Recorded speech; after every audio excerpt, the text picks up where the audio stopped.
السلام عليكم ورحمة الله وبركاته. في فيديو جديد وفي حلقة جديدة من فيديوهات سلسلة ممثلين زمان ونجوم خالدة، فنانينا اللي أثروا الحياة الفنية بفنهم سواء في الكوميديا أو في التراجيديا.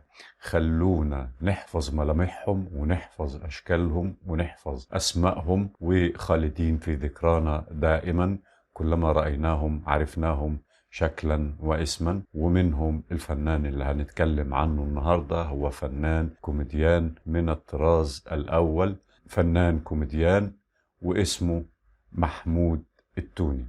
الممثل محمود التوني هو ممثل مصري من مواليد عام 1934، وهو من الفنانين الذين جعلونا نحفظ ملامحهم وأسمائهم من خلال الأدوار العديدة التي كانوا يقدمونها سواء في الإذاعة أو التلفزيون أو المسرح في زمن يطلق عليه زمن الفن الجميل. الفنان محمود التوني يعد من الفنانين الكبار في الكوميديا، وقد كان يعمل بمعظم المسرحيات التي كانت تقدم على مسرح الدولة، والتي ما زالت للأسف حتى الآن لم يتم تصوير جميعها. وكثيرا من المسرحيات لا يعرف عنها أحد شيء لعدم تصويرها.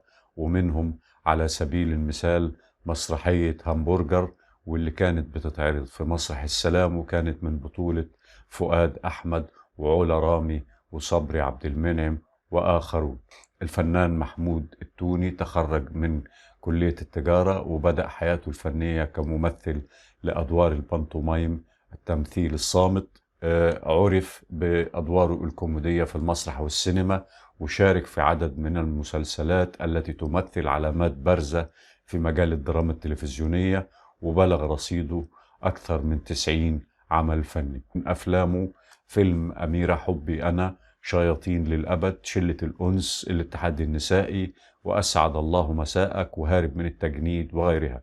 كما شارك في عدة مسلسلات تلفزيونية، منها بوابة الحلواني الجزء الرابع، وافتح قلبك، وأهلا فطوطة، وشباب رايق جدا، ويوميات ونيس الجزء الخامس، وشارك في رأفت الهجان وفي ترويض الشرسة وغيره. ومن مسرحياته اللي شارك فيها فنان محمود التوني مسرحية حمري جمري، ومسرحية مغامرات فيروز شاه، وقديمة العب غيرها، وزباين جهنم، والقاهرة في 1000 عام، وعلي جناح التبريزي، وتابعه قفة. الفنان محمود التوني هو والد الإعلامية إيمان التوني. الفنان محمود التوني اختفى من الساحة الفنية لأكثر من 10 سنوات، ثم عاد مرة أخرى حيث شارك في مسلسل رأفت الهجان. الفنان محمود التوني تاريخ ميلاده 17 يوليو عام 1934، وتاريخ وفاته كان 10 مارس سنة 2009 عن عمر يناهز 75 عام. الممثل الفنان المصري القدير الكوميديان الراحل محمود التوني، وممثلين زمان ومن النجوم الخالدة. أشكركم، دمتم في رعاية الله.